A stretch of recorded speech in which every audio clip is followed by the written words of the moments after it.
suis ravi de t'accueillir sur la chaîne. Merci. On va parler un peu un peu de ton parcours, ton métier, mais aussi de Real Media. Donc, tu vas nous dire peut-être un peu plus sur le média, voilà, ce que c'est. Et ouais, j'ai vu que vous avez fait pas mal de personnalités, connues, pas connues, peu importe, mais en tout cas qui ont des choses très intéressantes à partager, en tout cas. Et voilà, pour commencer, Victor, c'était quoi l'origine de ta passion pour le monde des médias? Alors, moi, depuis tout jeune, en fait, je suis passionné par l'audiovisuel, par le cinéma, la télévision, etc. J'ai fait aussi beaucoup de théâtre, donc voilà, ce qui explique aussi voilà, mon attrait pour ce métier-là. Et par la suite, voilà, j'ai fait pas mal de productions aussi, un peu de réalisation, d'écriture. Et effectivement, voilà, par la suite, je suis arrivé dans l'audiovisuel au milieu des agences et des régies médias. Et c'est vrai que c'est un métier d'image, c'est un métier hyper intéressant parce que il y a un vrai storytelling que tu peux apporter aux marques. Et c'est ça où voilà, je pense que j'ai une valeur ajoutée sur cette partie-là. Et c'est hyper intéressant voilà, de co-construire aussi et d'avoir cet esprit d'équipe, ce collectif pour construire avec, autant avec les marques, avec les différentes personnes, des beaux projets voilà, avec de belles valeurs et c'est hyper intéressant. Et c'est pour ça que voilà, l'audiovisuel, ça allie les deux. Et aujourd'hui, effectivement, je te raconterai un peu plus le parcours, mais effectivement, je pense que c'est un parcours voilà, qui est semé de rencontres et c'est ça qui est intéressant et les rencontres sont constructives. Et voilà, c'est. Voilà. Donc là, aujourd'hui, tu es directeur, c'est ça, OPS et Brand Content pour Real Media. Ouais. Donc, comment on fait le storytelling d'un média? Comment tu t'y prends? Tu t'es imprégné de l'ADN? Alors, c'est exactement ça. Enfin, tu as totalement raison. Donc, moi, juste avant, j'étais dans le groupe TF1, donc sur la partie digitale. Je suis arrivé donc chez Real Media, qui aujourd'hui est un des pure players en pleine croissance et effectivement, qui commence à se faire une belle place sur le marché. Donc, un pure player, aujourd'hui, on est présent sur les différents réseaux, on est multiplateforme, on a plus de 600 000 abonnés. Et effectivement, tu as plein voilà, d'autres concurrents. Donc, tu as du Combini, du Brut, du Média Positif, qui sont bien installés sur le marché, qui ont un positionnement très spécifique. Et effectivement, nous, il y avait un gros travail sur cette partie ADN. Qu'est-ce qu'on veut faire transparaître à travers nos contenus parce que l'idée, c'est aussi de faire la différence et d'apporter aussi un aspect très positif. Effectivement, il y a beaucoup d'autres médias qui sont très politiques. Nous, on a voulu apporter quelque chose d'apolitique, non moralisateur, d'être à hauteur d'hommes et de femmes sur les différents secteurs. Donc, tu as la food responsable, tu as la cosmétique aussi responsable, et montrer que sur différents secteurs, en fait, il y a des hommes et des femmes qui font avancer les choses avec des solutions pour demain. Et c'est de se dire, en fait, si tu te mets à la place de l'internaute ou de l'audience, en fait, on est abreuvé de contenu, on n'a pas beaucoup de temps. L'idée, c'est de capter l'attention avec une vraie solution pour demain, une vraie solution pour les citoyens. Et effectivement, aujourd'hui, on a un business model qui repose essentiellement sur le brand content. C'est ça qui fait vivre la société, parce qu'on n'a aujourd'hui pas de site internet. Donc, l'idée, c'est d'avoir. Donc, aujourd'hui, on a 95% de contenu qui est 100% éditoriaux, et après 5% qui est du brand content. Donc, on accompagne les marques sur des campagnes brand content sur les réseaux sociaux pour mettre en avant leurs engagements et leurs actions responsables tout le temps, enfin, avec une vraie approche enjeu média.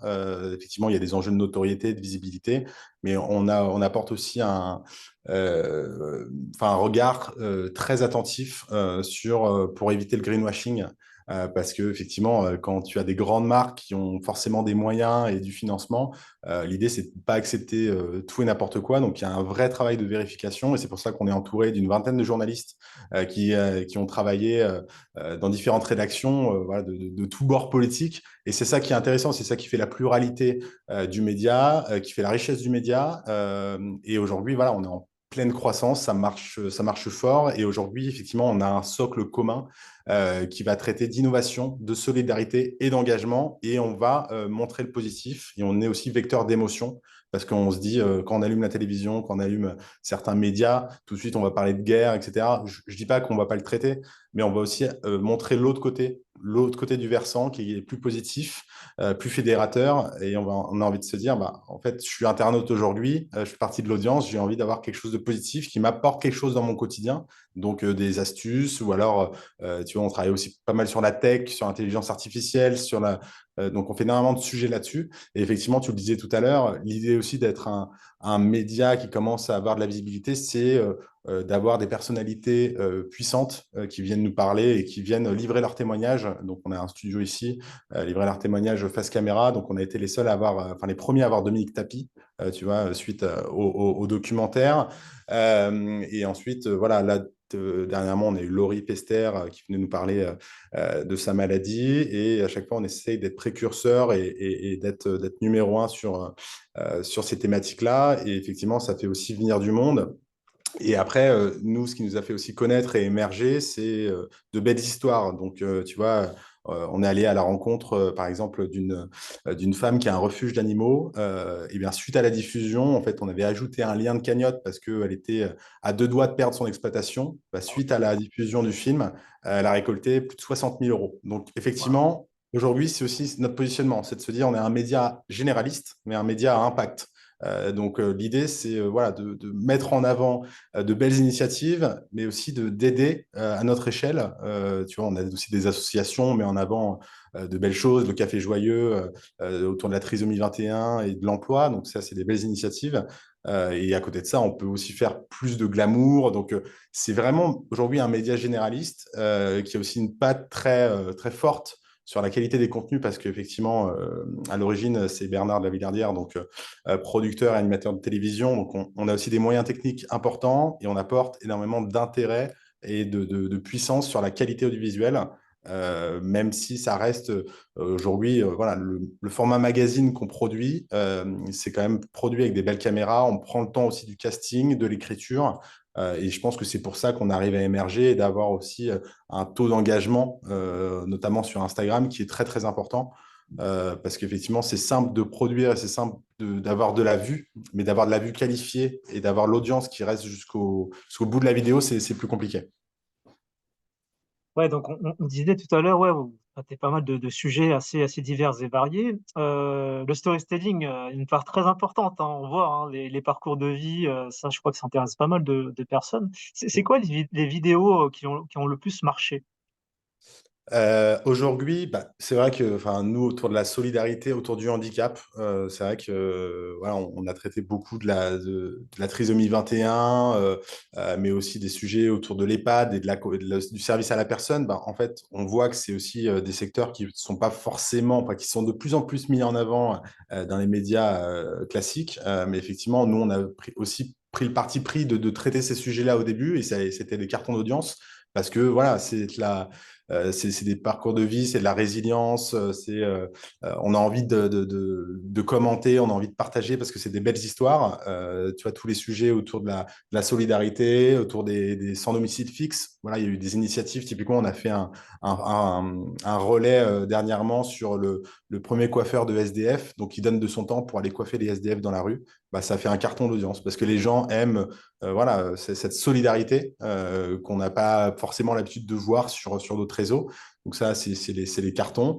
Et après, voilà, il y en a d'autres, mais effectivement, le SOC, c'est vraiment cet engagement à tous les niveaux. Et c'est là où on voit que le format dépasse nos communautés. Et c'est ça qui est beau, c'est qu'aujourd'hui, effectivement, on a une communauté qui est fixe, mais comme tu le sais, sur les pure players, quand les algorithmes mettent en avant certaines vidéos, pour aussi générer de la puissance et de l'engagement. Et on a eu des vidéos qui ont dépassé les 5, 6, voire 7 millions de vues, sans forcément avoir une stratégie paid média.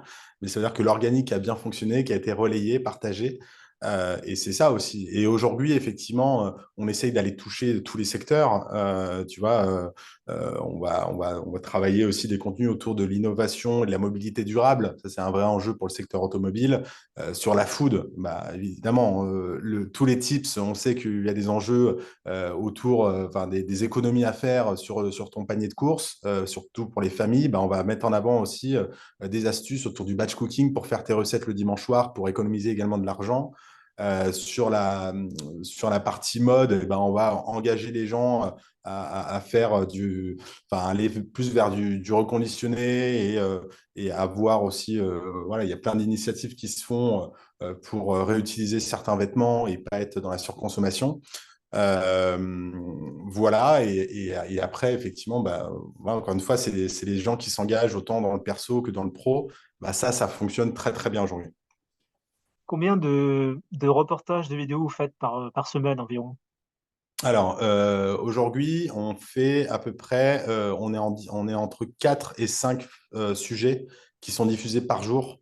Ah oui. Donc, c'est quand même, c'est du flux tendu. Donc, c'est vraiment une équipe d'aujourd'hui de 20 journalistes en fixe chez nous. Après, on a des pigistes si on a plus de demandes et plus de sujets qui sillonnent la France et possiblement le monde. Mais aujourd'hui, oui, on diffuse entre 4 et 5 sujets, donc il y a peut-être une vingtaine de sujets diffusés sur toutes les plateformes par semaine. Ça dépend, ça peut varier. Et après, en termes de format, bien sûr, on a le format magazine qui est le format phare chez nous, le format premium. On a le format face caméra qui est plus simple à réaliser parce qu'effectivement, les personnes se déplacent chez nous. Donc ça on peut en faire plusieurs par jour ici. Et après, on a un format qui s'appelle le format desk à partir de banques d'images et de voix off. On ajoute de l'infographie et l'idée, c'est d'avoir un format pop qui est en snack content très, très facilement consommable par les personnes. Tu vois, sur l'actualité chaude, et ça fonctionne bien. Et aujourd'hui, voilà, c'est 4 à 5 sujets. Et de plus en plus, là, on a des demandes, bien sûr, d'annonceurs, parce qu'effectivement, les annonceurs aussi veulent prendre la parole différemment. Aujourd'hui, voilà, il y a d'autres médias qui sont présents et nous, on a une approche assez singulière. Et l'idée, encore une fois, c'est de nouer des partenariats à long terme. Nous, ça ne nous intéresse pas d'être juste prestataire de service. L'idée, c'est que la marque soit contente de l'opération, qu'il y ait un vrai retour sur investissement, même si on n'est pas sur des logiques de performance, on est vraiment sur des logiques de notoriété et d'awareness. Mais l'idée, c'est que ça serve le propos et que ça serve la marque dans le bon sens, relayer de belles opérations. Et c'est ça aussi qui nous permet aussi de réinvestir et d'avoir cette croissance et de toujours proposer du contenu premium à notre audience. Parce que voilà, il ne faut pas se leurrer, on a aussi besoin de financement. Et quand on n'a pas de site internet, qu'on n'a pas de programmatique, de display qui alimente, on a certes un revenu léger de méta, mais ça ne permet pas de financer toute une équipe et d'avoir voilà, ces moyens-là. Une question, comment vous vous différenciez-vous de médias comme Brut, Combini ou voire Néo? C'est quoi votre patte à vous? Alors, bah, c'est une vraie question, hein. C'est une question qui se pose très régulièrement. Aujourd'hui, en fait, je pense qu'on a un positionnement assez défini. Donc, effectivement, nous, on vient nous voir parce que enfin, c'est l'engagement et la solidarité. Et ça, c'est ce qui transparaît vraiment dans les contenus. Vecteur d'émotion aussi. On prend beaucoup de temps à avoir le bon casting, la bonne personne et aller chercher au bout d'elle-même l'émotion. Donc, ça, c'est hyper intéressant. Et après, bah, c'est aussi sur la diversité des sujets qu'on va traiter. Aujourd'hui, on a cette vraie patte, autant dans l'écriture que dans le ton qu'on met en avant. Effectivement, enfin, Combini va être vraiment sur l'edutainment, le divertissement. Ils ont des formats très, très forts. Ça marche très bien. Ils ont leur public. Aujourd'hui, Brut est beaucoup dans l'actu, l'actu chaude, etc. Lorsque nous, on va plus être sur une actu froide et prendre un peu plus de hauteur, être moins dans voilà, le clickbait. Et un Néo, effectivement, ils ont un positionnement qui est bon, mais qui est aussi souvent sur la partie territoire, fête de village, etc. Quand nous, on veut plus aller sur des solutions d'avenir et on va plus traiter aussi d'innovation, de technologie et montrer voilà, ce qui se fait pour demain et montrer aussi des gens qu'on n'a pas l'habitude de voir. Voilà, nous c'est pas le journal de 13 heures, hein, c'est pas ça l'idée, c'est vraiment d'aller chercher des gens et des histoires fortes qu'on n'a pas l'habitude de voir. Et c'est pas pour rien que voilà, certaines vidéos sont aussi relayées en médias télé. Et donc ça, c'est aussi un Graal pour nous parce que c'est une visibilité supplémentaire. Et après, oui, je pense que l'engagement, aujourd'hui, on a une étude data qu'on a faite en décembre et janvier dernier. On est numéro un en termes d'engagement sur Instagram. Même si on est encore challenger et même si l'audience est plus faible que nos concurrents, on a un taux d'engagement entre 5 et 6 sur Instagram, ce qui est très important. Et on le voit hein, sur les courbes, ça reste comme ça sur les différents mois. Donc c'est aussi ça, c'est vraiment engagement, solidarité, innovation. Et il n'y a vraiment pas de parti pris, on est non moralisateur, apolitique, et c'est vraiment important de le dire, hein, parce que sinon, parce que tu as des médias qui prennent parti, hein, voilà, il y a d'autres médias beaucoup plus, typiquement Vaguita d'Hugo Clément, bah, là on sait pourquoi on va chez lui. Voilà, donc nous, c'est vraiment, on donne la parole à tout le monde, toutes les religions, voilà, toutes les ethnies. Et c'est hyper important aussi d'avoir aussi cette vision internationale. Et ça aussi, ça vient aussi de Bernard, qui voyage à travers le monde. Et donc, à chaque fois, on a des histoires qui nous parviennent de différents pays. Tu vois, on a aussi couvert le Maroc quand il y a eu le séisme. Là aussi, on a des envoyés spéciaux aussi en Israël, voilà, pour avoir aussi un peu de contenu. À Moscou aussi, on va faire une interview à distance. Enfin, voilà, on essaye aussi toujours d'avoir un temps d'avance et de faire énormément de veille. Et je pense que c'est aussi la force de ce média-là, c'est que les gens se nourrissent beaucoup de tout ce qui se fait sur Internet, sur les médias, au cinéma, voilà, les musées, etc., etc. Donc, c'est aussi voilà, d'être toujours, rien n'est jamais acquis. Et donc, c'est hyper important voilà, d'aller de l'avant. Et forcément, si on a envie d'évoluer, on peut pas rester comme ça. Donc, il faut vraiment travailler, travailler, travailler. Et voilà, le travail paye. Donc, Oui, c'est un véritable travail journalistique, hein. C'est laisser l'information au public et le public est libre de choisir ce qui ouais, l'intéresse, ce qui ne l'intéresse pas. mm, mm. Donc ça, c'est top. Ouais. Bon, bah, en tout cas, Victor, bah, je te remercie beaucoup pour ce moment de partage. Et puis, est-ce que tu souhaiterais dire un dernier mot ou pas du tout pour finir? Non, bah, écoute, merci pour l'invitation, hein. C'était hyper agréable de discuter avec toi. Voilà, je pense que c'est toujours intéressant d'avoir un autre regard sur les parcours de vie, les trajectoires, parce qu'effectivement, rien n'est jamais tracé. Et voilà, et ce qui est intéressant dans nos métiers, enfin, dans le digital, dans les médias, dans l'audiovisuel, c'est les rencontres et les projets qui stimulent, et aussi le partage de valeurs. C'est ça qui est intéressant. Super. Bon, comme je dis toujours, l'aventure continue. Exactement. Merci beaucoup, Victor, en tout cas. Merci à toi.